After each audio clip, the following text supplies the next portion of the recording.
What's up, YouTube? Alright, so we here, we in a different spot, as always switching it up. Alright, the video today, keep it nice and simple and short, okay? We talking about caffeine breaks. Caffeine breaks, how to wean off of caffeine, and how to re-implement it back in to make it hit, make it potent, you know what I mean? Because me, specifically, I use caffeine as a tool when I'm going to the gym, when I'm going to go for a lift, when I'm gonna do something that needs some endurance, when I need to break a sweat, when I need a little kick or a little pick me up. All right. So let me tell you a little importance that I can anecdotally say about caffeine breaks. All right. Currently, I'm in a caffeine break, and I'm actually feeling kind of sharp. Okay. Now I would say my usual regimen when it comes to this, I try to go about a week off of straight caffeine. So for example, like pre-workout, anywhere from 150 to plus milligrams of caffeine. Okay, one scooping it, dry scooping it, whatever, you add it with some water, whatever. Okay, specifically that, is what I'm referring to as what I'm taking a break off of. I'm going about maybe 6 days on now about doing my caffeine break. Is good to implement in certain phases of your goals. Okay, so currently I'm in a caloric deficit, and I'm a little dragging. I'm a little bit, that's normal, typical when you are intaking less food energy. Okay, caloric deficit. That's how you burn body fat. All right, now everybody's gonna wake up with energized one day, tired one day, etc., etc. All right, but what I'm trying to stress here is caffeine can be something that is sensitized very fast, okay? You know what I mean? So let's say you work out 5-6 days a week, all right? You are taking a pre-workout scoop, anywhere from 150 plus milligrams of caffeine every scoop, okay? Beforehand, before your workout. Your body is gonna be sensitized to that. If you think about it, initially when you first started taking that pre-workout for the first time ever, okay? It was hitting, all right? You was off the wall, on another level in the gym, all right? But as the months go on, you either have to up the dose, do a heftier scoop, or, it doesn't work as good, all right? Slowly, it sensitizes itself to the repetition and the amount of times that you use it. So when it comes to these caffeine breaks, I throw these in when I feel like I am maybe utilizing, my energy coming in from the caffeine too much. So I take about a 7-day break off of it. All right, a week or so, 5 to 7 days. You know what I mean? Let me tell you, disclaimer: those first couple days are gonna be rough. All right, they're gonna be rough. Keep yourself busy.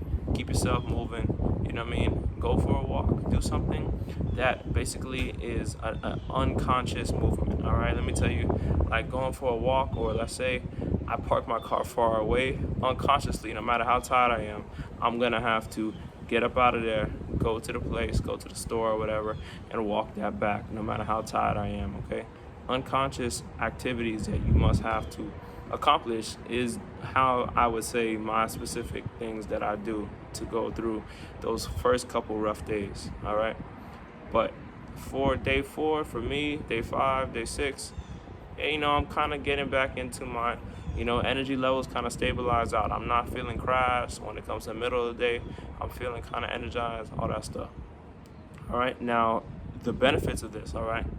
When you introduce that caffeine back on the 8th day, okay, you will feel the same energized that you felt when you first bought that pre-workout, when you first introduced it, when you first had it, all right? You're gonna feel good, all right? And that's the thing is I feel like there's so many benefits, and not a lot of people talk about this specifically because some people are really stimulant. Stimulants can be addictive. Okay, caffeine is a stimulant. All right, it stimulates. Stimulates you. And the thing is a lot of people have addictions to it, whether it be in the form of black coffee, iced latte, pre-workout, whatever it may be, a bang. All right. Check out the milligrams of the serving that you are actually consuming on a regular, okay? Check it out, okay? Usually on the regular, let's say when I'm not dieting on stuff, the RDA recommended daily allowance, all right? The thing is anywhere from 200 milligrams to 400 milligrams, depending on the size of an individual, male or female. Males are bigger than females typically, all right? Now, the thing is, the RDA is usually 200 to 400 milligrams, all right?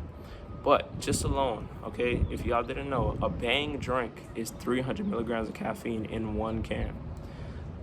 Sugar-free Monster is 150 about milligrams of caffeine in one can, okay?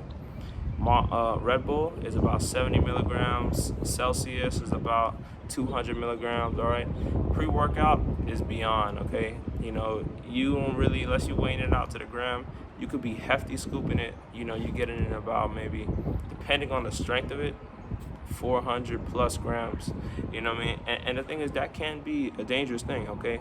Everything has its pros and cons, all right? But the thing is, try it out, take a break, reintroduce it. You will feel the strength again, and you know, you might bring your pre-workout back to life, all right? You might bring that pre-workout that hasn't been hitting the same as you first got it, you'll bring it back to life, and you'll be feeling like you're back to life, all right? That was a quick one for y'all today. I appreciate it, and y'all look out for next week, Wednesday. Got another banger coming. Follow me on Instagram, and let me know what y'all think.